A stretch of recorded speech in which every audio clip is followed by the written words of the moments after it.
Tadi prinsip ummah ya atau umat yang tentu satu sisi mendukung tadi prinsip paguyuban ya bahwa internal family members, tapi juga mendukung eksternal ya individual organisasi individual yang sama-sama ingin membangun masyarakat yang disebut dengan ummah tadi. Ya, ini kemudian menjadi ummatic approach, pendekatan keumatan. Jadi prinsip komunikasi Islam mencoba menengahi antara paguyuban dan patembayan atau khimaisyak dengan hesaksyak dengan prinsip komunikasi Islam yang disebut dengan umat.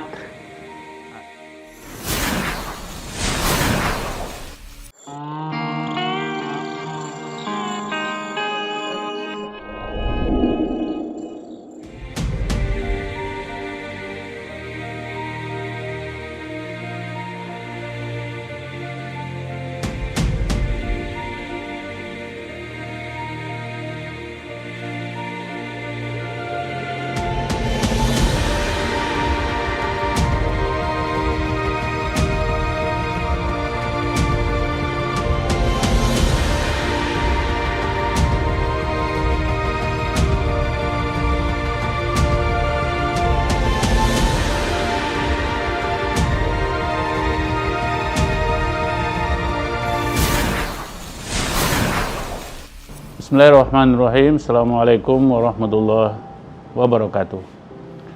Alhamdulillahirabbil alamin wa bihi nasta'inu ala umuri dunya waddin.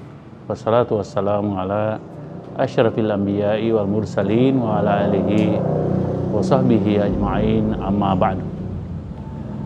Bapak, ibu-ibu, saudara-saudara, adik-adik, abang-abang, Yunda, Kanda, dimanapun berada, yang sempat menonton, mengikuti, menyimak, mendengarkan acara ini. Setiap episode kita mencoba mengangkat topik komunikasi Islam, yaitu Islamic Communication, yang mencoba mengikuti perdebatan konsep-konsep atau teori-teori yang ada dalam komunikasi sekuler, komunikasi antar manusia, antar insani, yang biasa juga disebut sebagai komunikasi yang lebih umum. Ya. Konsep-konsep komunikasi sering antara mereka juga terjadi perdebatan sengit, ya, antara satu dengan yang lainnya. Kemudian kita melihat bagaimana komunikasi Islam itu bisa ikut dalam diskursus tersebut. Bahkan kadang ikut juga menengahi atau melerai ya, perdebatan sengit dua kutub yang kadang-kadang berseberangan atau berhadap-hadapan. Kalau pada episode yang lalu kita juga sudah membahas sila-sila dari Pancasila ya. Kita mulai sila pertama, ketuhanan yang Maha Esa; kedua, kemanusiaan yang adil dan beradab; tiga, persatuan Indonesia; ketiga, kerakyatan yang dipimpin oleh hikmah kebijaksanaan dalam permusyawaratan perwakilan; dan kelima, keadilan sosial bagi seluruh rakyat Indonesia. Ini telah kita bahas satu persatu, setiap sila satu episode. Beberapa waktu yang lalu kita juga sudah membahas tentang topik yang berkaitan dengan konsep komunikasi antar budaya. Kali ini pun kita mencoba melanjutkan konsep komunikasi antar budaya tersebut dan bagaimana Islam melihat ya perdebatan konseptual tersebut.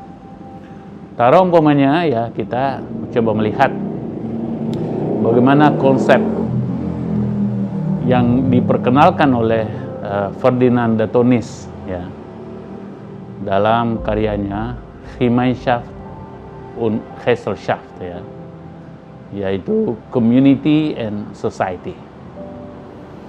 Dia mencoba memperdebatkan dan melihat ada perbedaan antara konsep kemasyarakatan yang sifatnya community atau komunitas dan juga yang bersifat society atau sosietas, atau dalam bahasa Indonesia biasa dikenal dengan konsep Gemeinschaft ini dengan masyarakat paguyuban. Kemudian konsep Gesellschaft ini disebut dengan masyarakat patembayan. Ya. Apa sih perbedaan antara keduanya? Ya, secara singkat untuk episode ini kita coba jelaskan bahwa untuk Gemeinschaft ini diyakini bahwa ada masyarakat yang sangat intak, ya, sangat akrab secara internal dengan anggota masyarakatnya. Mereka saling mengetahui asal usulnya, ya, nasab mereka, nasab keturunan mereka, saling mengetahui pekerjaannya, mengetahui juga saudara dan kawan-kawannya, ya. Mereka juga mengetahui kalau perlu ya penghasilannya berapa, ya. Kemudian ya tentu kepemilikannya, kekayaannya berapa. Mereka mengetahui alamat antara satu dengan yang lain, ya. Dan begitu juga kalau ada acara ya mereka semuanya juga pada ikut dalam satu komunitas paguyuban tersebut, ya. Dan ini anggota masyarakatnya memang akrab antara satu dengan yang lainnya, dan mereka melakukan semangat gotong royong, ya, membantu antara satu dengan yang lainnya. Nah, siapa yang membutuhkan bantuan, pertolongan, maka yang lainnya juga ikut membantu. Dan ini di masyarakat yang sangat tradisional, umpamanya di pedesaan, prinsip Gemeinschaft ini pun juga masih hidup, ya. Dan terlihat bahwa antara satu dengan yang lainnya memang kenal mengenal, ya. Kalau kita bertanya tentang seseorang, ya, kemudian kita sebutkan namanya, ya, setiap mereka itu mengetahui, mengenal alamatnya, dan juga bisa, anak kecil pun sendiri bisa mengetahui agak detail tentang informasi orang tersebut, ya. Begitu intaknya kekerabatan mereka. Dan biasanya juga dalam rumah tangga itu peran si bapak, ya, itu biasanya itu menjadi provider, ya, kehidupan keluarganya, dan juga keluarganya, istrinya itu menjadi yang mempersiapkan umpamanya kebutuhan-kebutuhan domestik internal keluarga tersebut.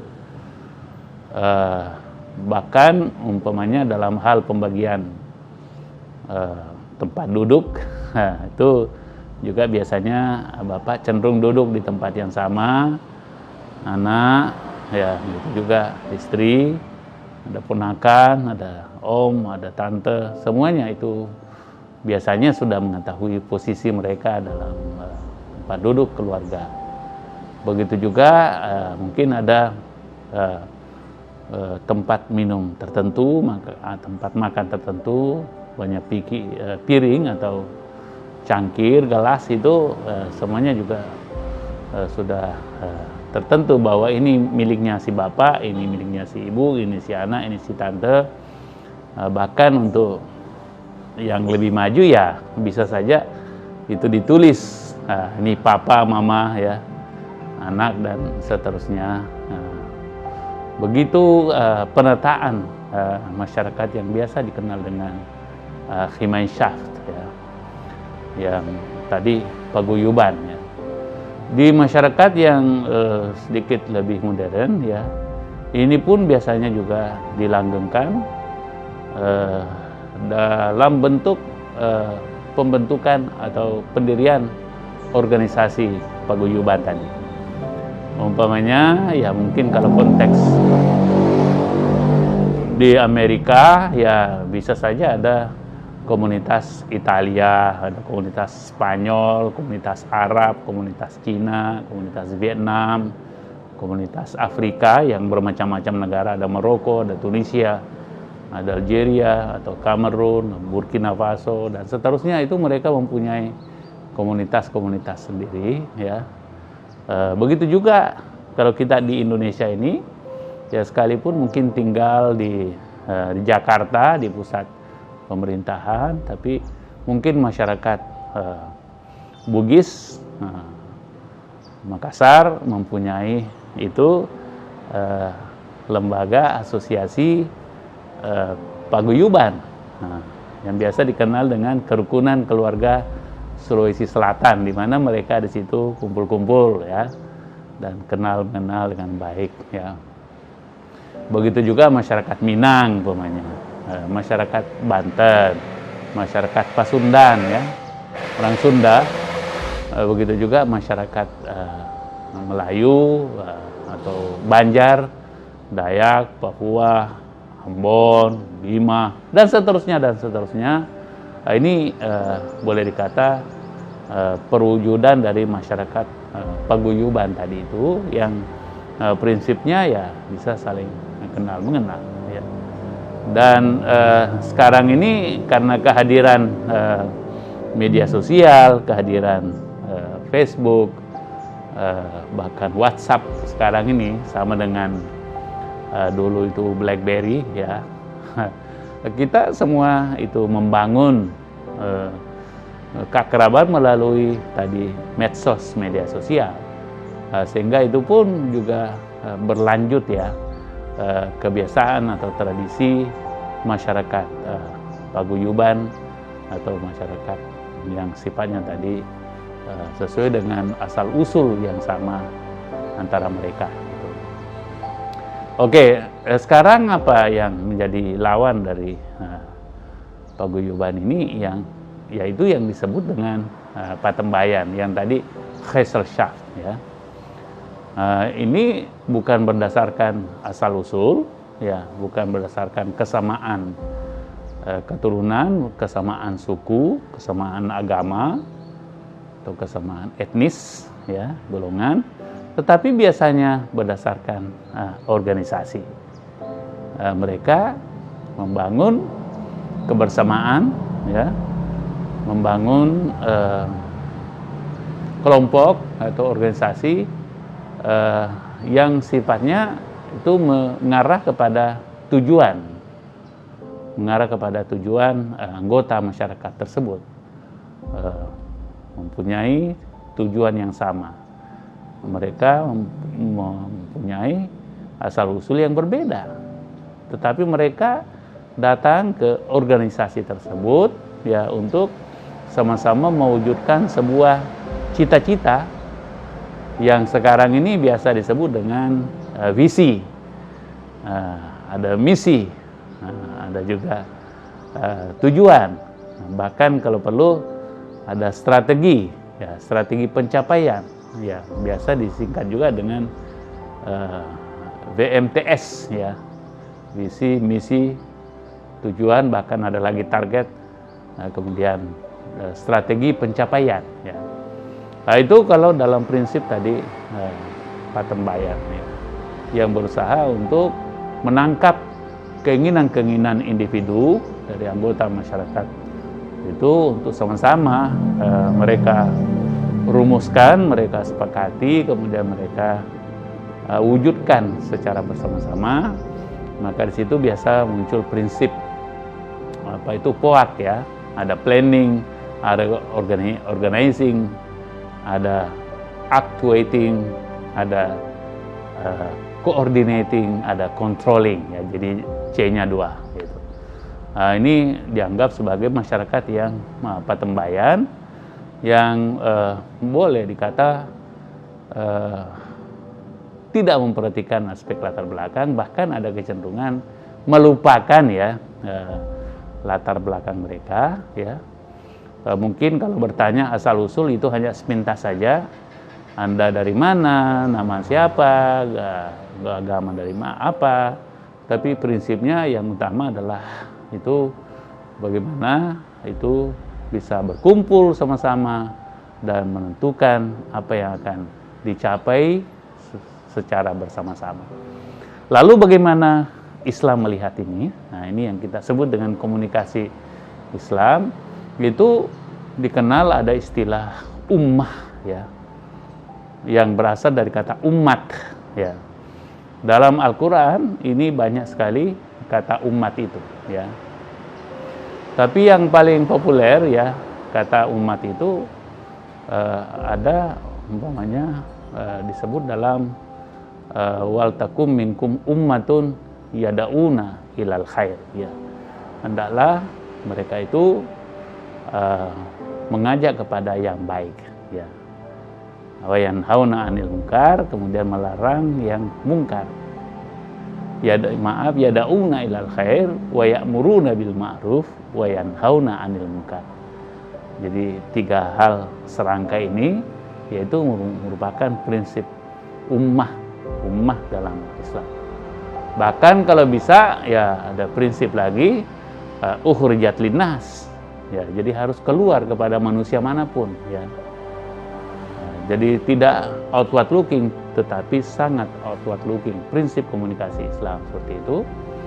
Nah, kemudian ta'muruna bil ma'ruf, di sini hendaklah engkau setiap individu berusaha untuk melaksanakan kearifan lokal, ya.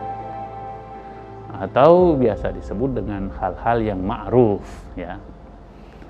Nah, kemudian juga yang berikutnya, ya, yang wa tanhauna 'anil munkar, juga kalau bisa setiap individu melakukan penghindaran terhadap yang mungkar atau local values atau destructive local values, nilai-nilai lokal yang merusak atau nilai-nilai lokal yang tidak arif. Nah, inilah yang merupakan makna dari tanhauna 'anil munkar.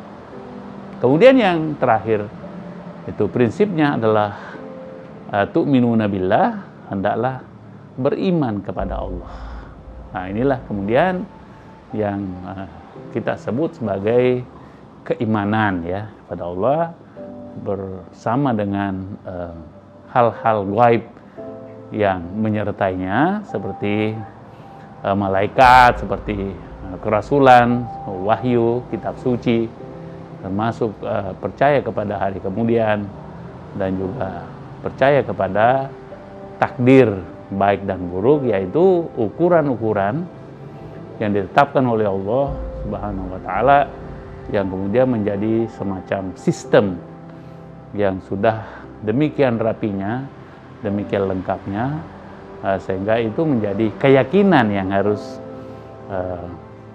diresapi bahwa alam raya ini semuanya telah diatur dengan rapi dan hendaknya anggota masyarakatnya itu selalu mengikuti prinsip ketuhanan, ya, prinsip bahwa manusia itu bersaudara.